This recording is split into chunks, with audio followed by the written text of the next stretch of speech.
happy Thursday morning, May 5th, 2022. I'm Riley King. Welcome to this Thursday morning edition of The Morning Show with Riley King. It's time to rise and shine, grab a good cup of coffee, sit back, relax, and enjoy this Thursday morning edition of The Morning Show with Riley King, where we have a little bit of everything for you in this program. So, let's get started right now. First up, Russia steps up attack on Ukraine infrastructure. Let's take a listen to that video from ABC News.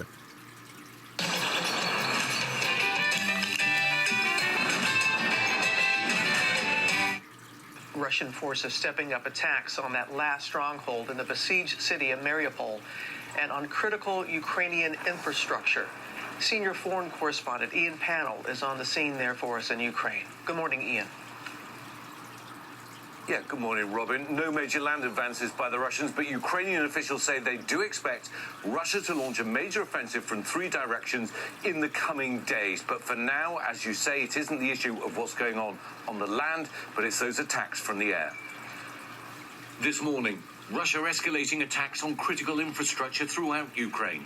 Images circulating online show a strike on a railway bridge in the city of Dnipro in the east. Many of the attacks targeting supply lines and facilities used to store and transport US and other NATO weapons, as well as basic supplies. Military aid now arriving in Ukraine at an incredible pace, according to the Pentagon. And this morning, more details on US intelligence assistance to Ukraine. The New York Times reporting on a classified Biden administration effort to provide real-time battlefield intelligence, including anticipated Russian troop movements, Russia's secret battle plan for Donbass, and locations for Russian mobile headquarters. According to the Times, Ukrainian military officials are using that information and other intelligence to launch targeted strikes that have killed multiple senior Russian officers. But American officials stressing to ABC News the US isn't providing intelligence on Russian generals specifically. In Mariupol, massive explosions seen in this undated video released by pro-Russian forces at the besieged steel plant. Russian troops now breaking through Ukrainian defenses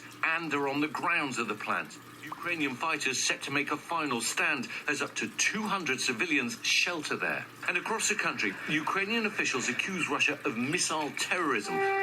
At least 25 civilians were injured in a missile attack by Russians on Kramatorsk in the east of the country today, according to local officials. And in Avdiivka, also in the east, officials releasing this video showing an explosion near a bus stop, killing at least 10 people. And new footage of a children's amusement park in Kharkiv struck by a missile on Tuesday.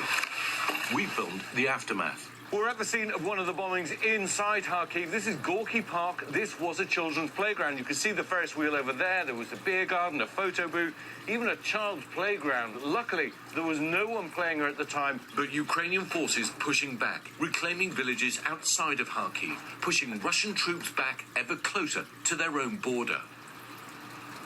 Well, Russia says it's conducting more military exercises in Belarus to the north. The president of that company is claiming that he's trying to bring about peace, but no evidence of that. I think it's fair to say we're firmly in the second phase of this conflict, with Ukraine braced to counter that expected Russian attack. Hi, everyone. George Stephanopoulos here. Thanks. Okay, and there you go on that video and that report.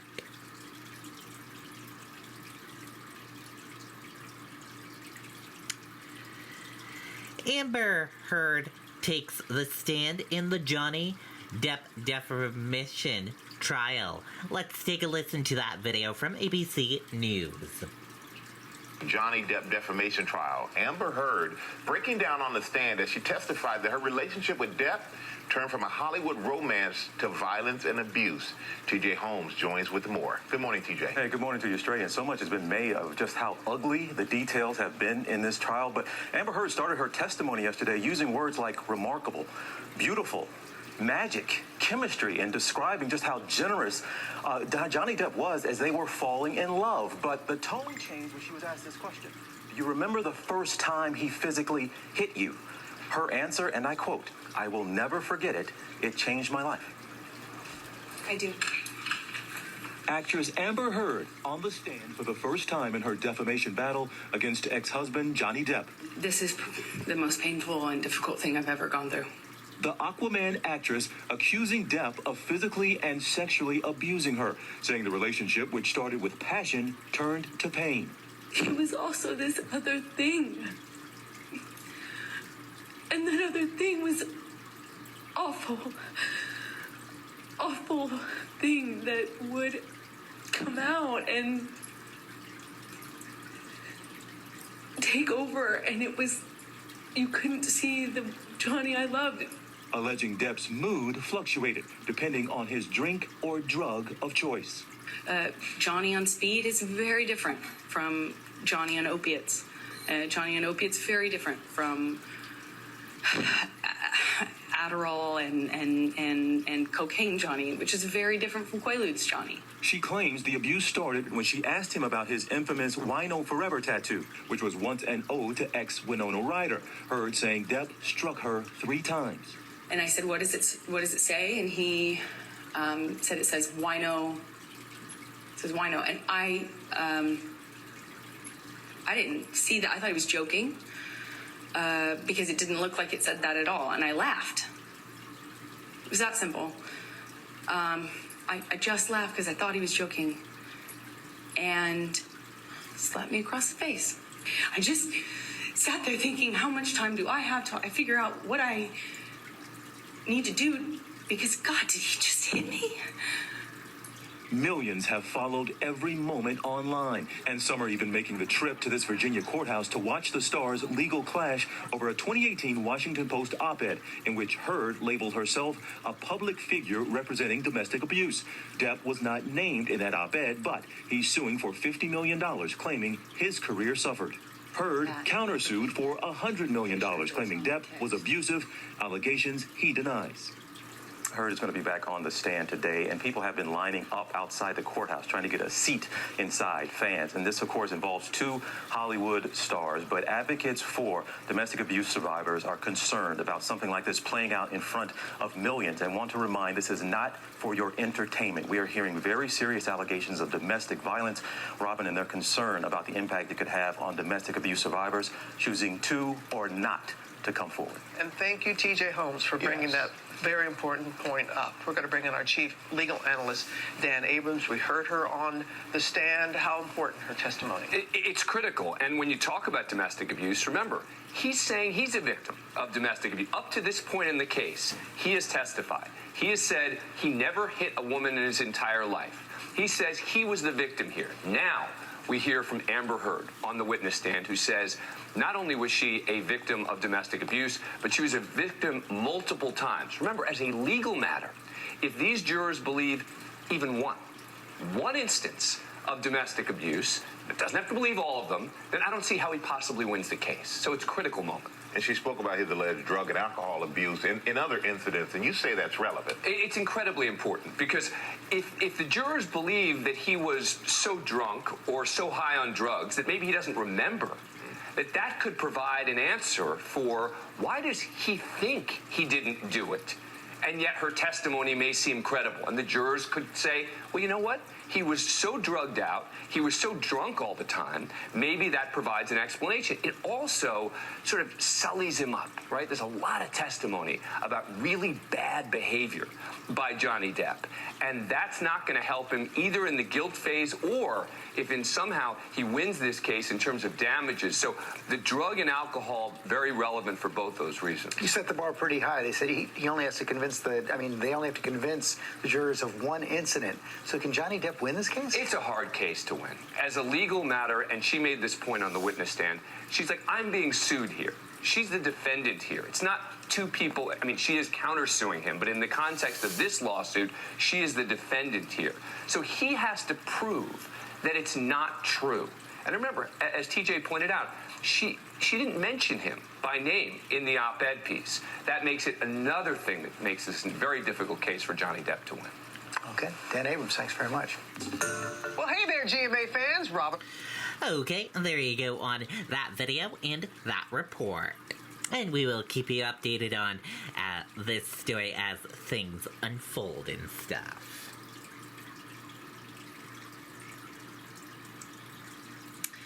Missing officer and escaped inmate reportedly had a special relationship since 2020.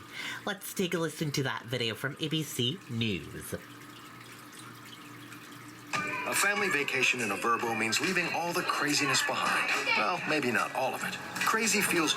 The latest in that Alabama jailbreak manhunt as the race to find the murder suspect and the corrections officer who helped him intensifies.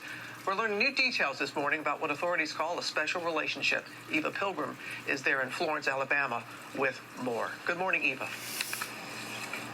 Good morning, Robin. Until last week, she was a model citizen. Now she's accused of having a romantic relationship with an inmate she helped escape. And authorities say that relationship has been going on for more than 2 years at multiple facilities.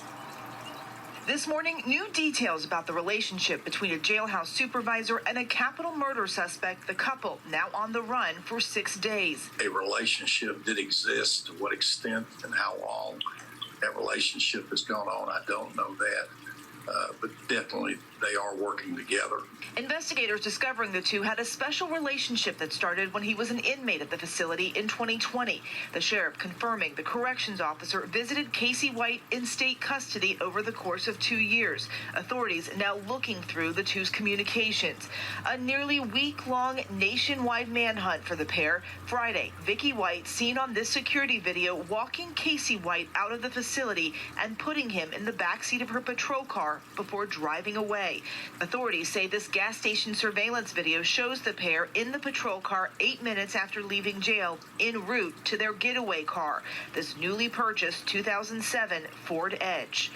Are you worried about what happens when police finally find them? We are concerned. He is a violent criminal.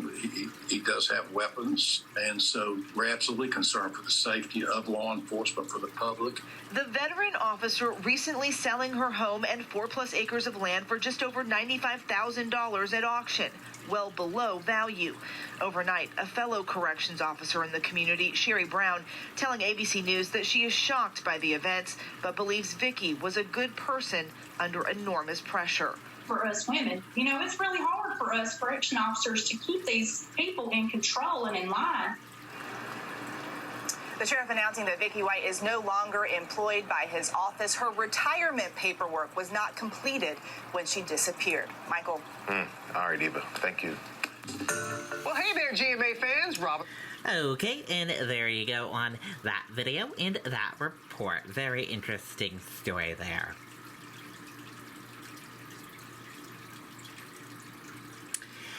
And we are going to switch gears now, and let's go into some weather. Severe weather outbreak moves east. Let's take a listen to that video from Ginger Z from ABC News. Are your sneezes putting your friends in awkward positions?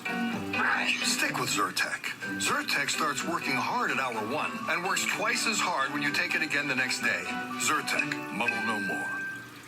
We're going to bring in Ginger to tell us what a storm threat is headed next. Good morning, Ginger. Good morning to you all. If it feels like we've had a really busy season, we have. We have not done this in quite a while. We're at this number and all the way through March. Remember, that was a record number of tornadoes then. And we're going to have more today. So Lockett, Texas, just showing you one of the other perspectives from a storm chaser as they were getting out and getting away. Now I want to show you the pressure system, and you have that cold front. That's what's going to produce the storms. And today, the main threat there is damaging winds. So if you're from Little Rock down to, say, Austin even, Dallas and Lufkin are in there, and Shreveport too, that's today. But then tomorrow, this moves from Destin, Florida, up to Richmond, Virginia. So a really big area that's going to have to look for these severe storms. Well, hey there, GMA fans. Robin. Okay, and there you go on that little weather segment there.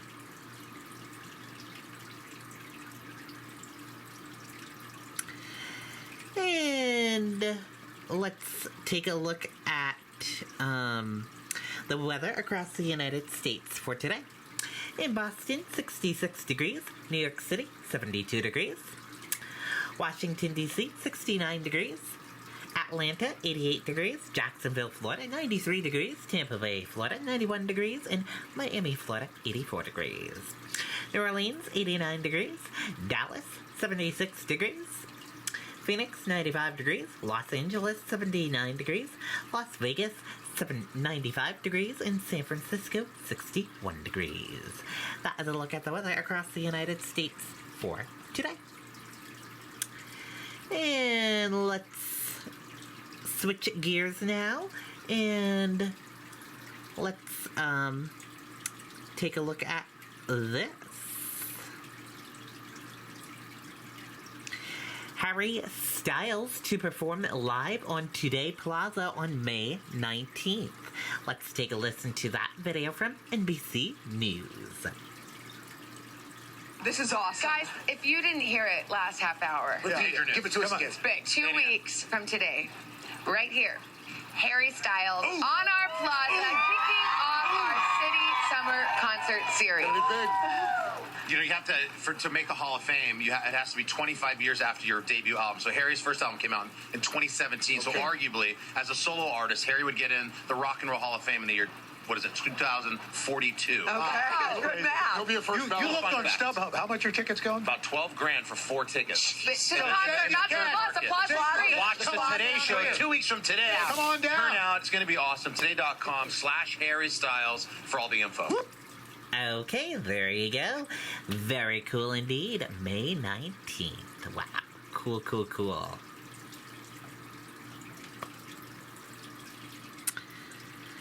And we're going to switch gears now. Let's go into a cooking segment. This creamy salmon paquita is a perfect when you need to make a quick meal. Let's take a look. When I rent a car, I never compromise. Too shabby. Too much. I can rent this for that price? Absolutely. It's just right. Book your Just Right rental at thrifty.com. Hi everyone, I'm Natasha from Asili Glam Cooks, and I'm going to show you how to make my creamy salmon piccata. Let's do it. Creamy salmon piccata with string beans. We're going to go ahead and remove the skin from our salmon and slice it into bite-sized pieces. Season with brown girl spice lemon dill blend, and then go ahead and sear it in some olive oil until golden brown on each side, just like this. Then we're going to remove it from the pan and add our butter and garlic with string beans, salt and pepper, lemon juice, and some chicken stock to deglaze with some heavy cream, our cornstarch slurry, our capers, and some more brown girl spice lemon dill blend. Add the salmon back with all those juices, guys, and serve it. Thanks so much for checking out my salmon piccata recipe. I hope you guys will give me a follow at asiliglam.com and also on my Instagram, Asili Glam Cooks. Okay, there you go. Looks like a lovely meal. And if you want to see that recipe again, we will share it with you on the Riley King Network Facebook page after this broadcast. And we're going to switch gears now. Let's go into some entertainment news.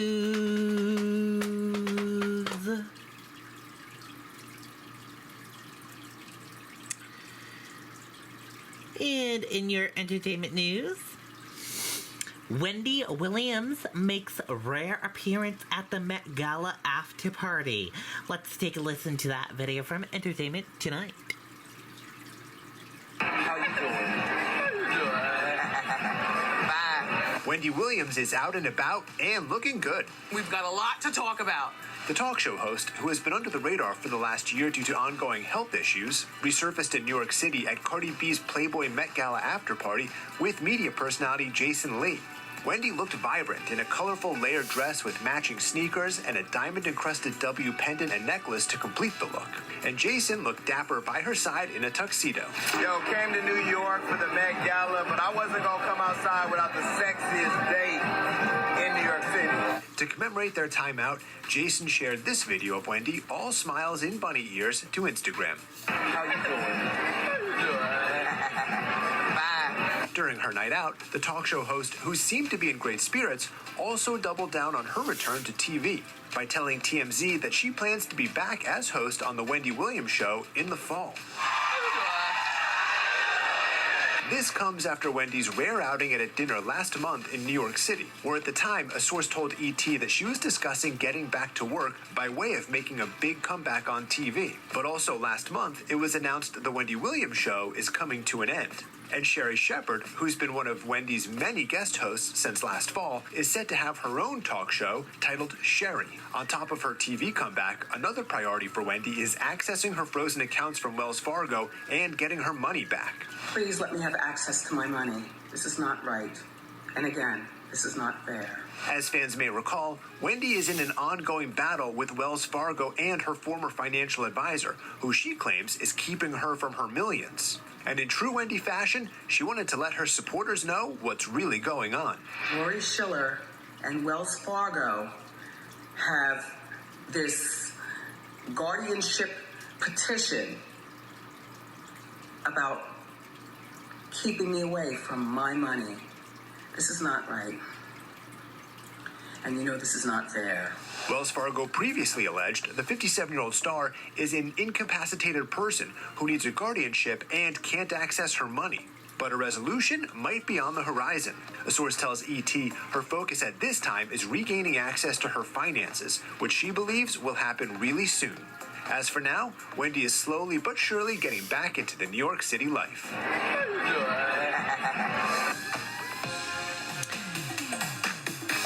Okay, and there you go on that video and that report.